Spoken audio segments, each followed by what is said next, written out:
Today, we're going to show you how we're growing the swarm. But hey, wait, hold up a second.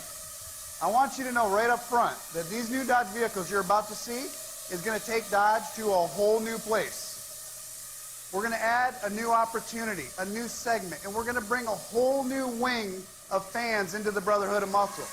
You know, growth is good, but growth can also be a little uncomfortable at first, and that's okay.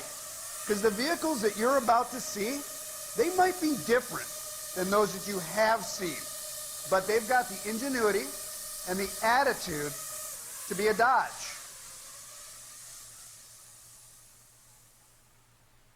Say hello to our new little friends. This is the all-new Dodge Hornet. And you know how much Dodge loves speed. And in this case, it's not just the vehicle. It's the segment as well. Compact utilities is the hottest segment in the industry. This is over 1 million units today, and it's going to grow another 48% in the next 5 years. But it's more than the size and the growth of the market that attracted us to this segment. It's what attracted those million-plus buyers that most attracted us. This audience is looking for price, value, and fuel economy. You can binge read the surveys from these customers and you won't see a single mention of fun to drive, power, or can you even imagine vehicle image? For Dodge, we liked what we didn't see in the segment wide buys. Because for a brand that's been built on stuffing horsepower and attitude into otherwise stodgy segments, we saw an opportunity to add performance and personality to a segment defined by efficiency and practicality. It just seemed like the perfect little politically correct community for Dodge to come in and disrupt it and rile it up. I love that. Love it. So, obviously, we got the new Hornet SUV compact. And honestly, it's stunning. It looks pretty good. Obviously, it's on the Fiat SUV platform.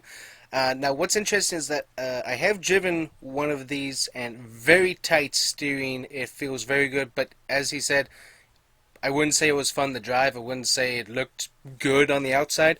This looks fairly decent. I would like to see a little bit more character built onto the outside. Like, I'd like to see like some lines right here just to give it a little bit more sport character. But other than that, the car overall looks pretty good, and the colors on it look good as well. Now, what's interesting is what I want to know is what's under here, the suspension, because as I said, Durango, I haven't seen it on a road course or anything, or drag strip. I want to see what these can do on that. That would be kind of interesting. It's like Dodge, obviously wanting to be that sport brand, and I think they still need to dig in on that. Can they get the suspension, the braking system, all that to make these little guys some of the best performance handling SUVs out there? And also, can we get an off-road trim as well with high performance like the Ram TRX? That would be kind of interesting. Because this community is made of a younger generation that's fueling the growth of this historically vanilla segment. And we know who these shoppers are. Well, at least ones that are kind of like them, because Dodge has the youngest demographic in the industry. So we have tons of them. And we know there's a lot of members in there standing on the side with a hunger to stand out and stand apart, but with some performance and some style.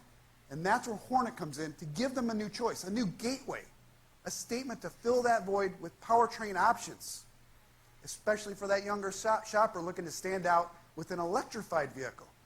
So the Hornet arrives with a multi-energy powertrain that these customers are looking for, give them a menu of performance and efficiency.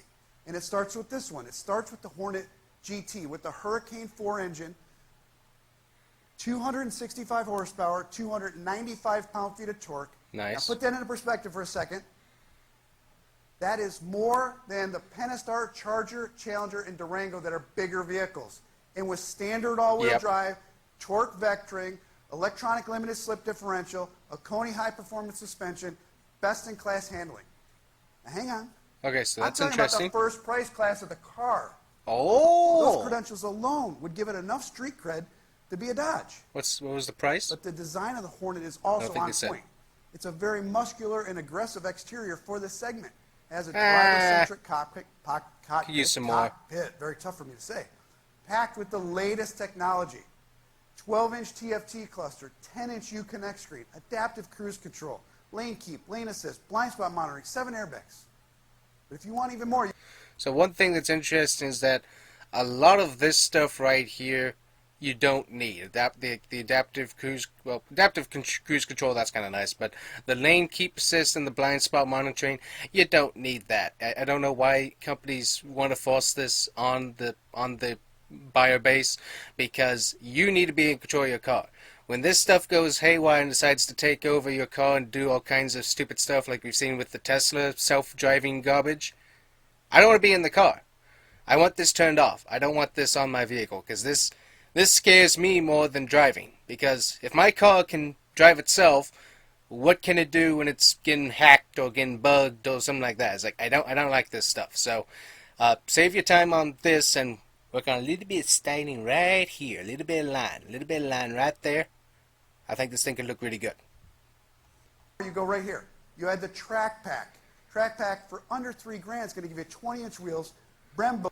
Nice. So sport seats, aluminum accents, Brembo brakes, 20-inch wheels, and dual-stage suspension. So that's $3,000 right there. Probably a little bit more. Not bad. Dual-stage suspension, Alcantara seats, and aluminum interior trim. Let that all sink in for a second. Yeah. More torque than a Pentastar. Torque vectoring all-wheel drive. Track pack, 20s, I can't wait Brembos, to build one of TFT, these 10-inch myself. Uconnect, in a segment that buys on price, value, and fuel economy. All of the experts will tell you that's a horrible idea. Don't go there. Sounds good But to me. that's what Dodge does. We sell cars that people want, not cars that people need. And see, that's one thing, is that Dodge needed to have gotten into this group a lot sooner, and they could have done that, because it's like one thing that people don't understand about usually about this stuff is that you can have high performance with a smaller engine. It's like I don't care about having a smaller engine necessarily in the car. Obviously V8 is honestly the best, but if you can make this car handle the best with the highest power 4-cylinder, maybe with a turbo in there, that you can to stand out from the crowd and still get good gas mileage. I mean, obviously it won't be the best gas mileage more than likely, but still get decent gas mileage, but be the personality. That's one thing that car companies do not understand. Your car needs to have a personality. Chevy, none of their vehicles have a personality. Ford, okay, their vehicles have somewhat of a personality, usually to be memed, but still. Car companies have to have personality. An electric car does not have a personality other than silence and crickets. So, figure it out. So we figured if there's 1 million people buying in that segment, some of them are going to want to have some fun. This car is going to come to market. The Hornet GT is the industry's fastest, Under quickest, 30,000? most powerful UV, under $30,000. Wow. So I'm going to guess it's probably like Now, $29.95. you know the biggest difference between a Something Hornet and a like Bee? that. A Hornet can sting you more than once. Nice. This is the Hornet And they RT, hurt too. PHEV Don't- powertrain. This is the first electrified vehicle for the Dodge brand, and this is the most powerful compact crossover you can buy. Now this combination is a brain twister for an old school hot rodder like me. 1.3 liter turbo and an E-axle delivering 285 horsepower, and torque, 383 pound-feet of torque. That's almost 100 pound-feet of torque more than the gas car. It's damn near V8 torque out of a small compact UV with less than 1.5 liters of ICE power. Now if you ever doubted the advantages of electrification, this really proves it. This is serious technology, and it shows why Dodge is getting serious in this space. Not only will this combination deliver substantially more torque for everyday driving, it's also going to give you 30 miles pure electric range and an MPGe of 75 miles per gallon with nearly V8 torque. Amazing. But we also know... Now, see, that's one thing that's kind of interesting. Let me see if I can... There we go. One thing that I've slowly started coming around to a little bit is that I don't overly mind. It's like if the combustion engine is the main component, which I always want it to be, because it's far more reliable than anything else. Being able to have an electric engine, or not necessarily electric engine, but electric things in the drivetrain, electric things in the transmission to help with the power delivery, help with strain on the engine, that I think is not necessarily a bad idea if the technology is proven. I don't think the technology necessarily is proven yet. But if we can get some electric stuff in like the drivetrain, in the transmission to help lessen the strain on the engine, the combustion engine will be far more reliable. It's going to have a lot less strain on all the belts, all the pulleys, all that stuff that's going to usually go out. But it's also going to have be able to not have to run it at as high of a RPM, because there's not as much strain required to get it up to speed, because you have those little helps through the drivetrain helping it not have to strain as hard to get the whole drivetrain and transmission assemblies to speed. So that I don't overly mind. I still dislike very much full electric. I don't think that it's dependable. But this stuff I don't overly mind if we can show that all of this stuff through the drivetrain is provable, if it's actually reliable. I don't overly mind that. But we also know nobody's buying a Dodge on a spreadsheet. So we also used the e-motor to have some fun. And we added a segment-exclusive PowerShot push-to-pass system.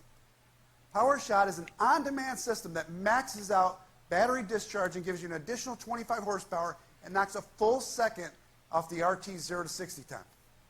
Now, the lawyers will not let me tell you what I call it, but think about it for a second. We call it PowerShot. You push a button, and you get power instantly. It's pretty cool tech, huh?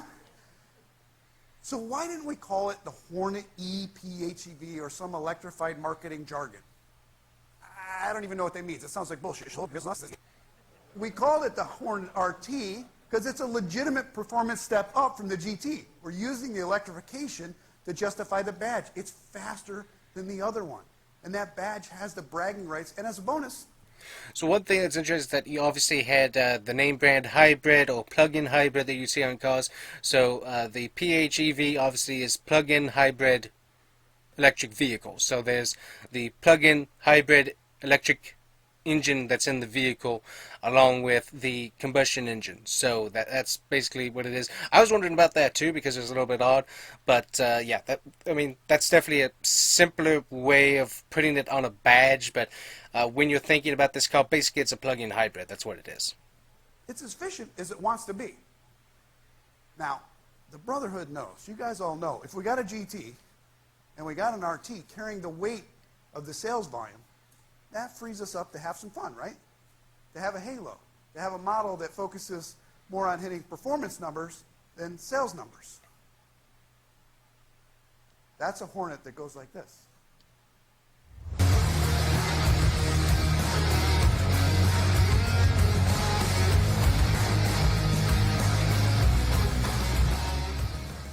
Yep, this is what it is. And you probably, if you're watching close, spotted it in the opening video. This is the Hornet GLH from Direct Connection and my new best little friend. This thing is a blast. Straight from Direct Connection with an increased performance stage kit, lowering kit, and dual exhaust. And of course, for those of you in the know, the GLH badging. This badge last appeared on a production car in 1990, and it came to stand for more than goes like hell. It came to stand for little fish eating big ones for lunch at stoplights across America. And this car has earned the right to wear that badge. The final numbers, not yet approved, but I will commit to you, and you're all going to hold it to me, the power to weight ratio of this is better than the original GLH. And you can do the math. It's twice the size, twice the weight. This Hornet's going to deliver more torque than 2 of the original Shelby modified GLHs. Now, look, we took a kick-ass architecture with Italian genetics, by the way, and we tweaked it with Dodge-specific programming for the powertrain, the suspension, the steering. Then we added PowerShot. Then we added GLH. Then we armed it with access to the Direct Connection catalog. Then, and only then, we made it look like a proper Dodge. And at the end of the day, it's not the badge that makes a Dodge a Dodge. It's the commitment to power, performance, ingenuity, attitude, that makes us who we are. It makes us do what we do. And that's why the Hornet is at home in the Dodge Hive. And if this closing video leaves you buzzing a bit, tomorrow Dodge will deliver something that's going to be truly deafening. When night falls, a swarm shall rise, emerging from its nest with an insatiable appetite for performance. These predators are without peer, attacking the streets with speed, precision, and confidence. Born of the same metal as their brothers before them, they share a common mark, bestowed upon only the most worthy.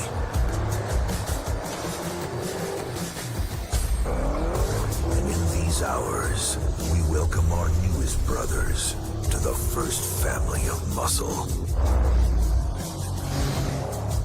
The mighty, power-packed Dodge Hornet and Dodge Hornet RT.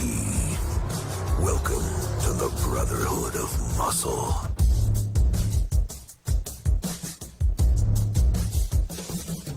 Ladies and gentlemen, please hold for press photography. Alright, so interesting vehicle for sure. The GLH, that sounds rather interesting. Not sure what the specs are on that. But it does sound like it still has the combustion engine in it, along with the added hybrid electric engine in there as well. So that's certainly nice that it's not an all-electric vehicle. So, interesting. Definitely still needs some more styling, though. This right here,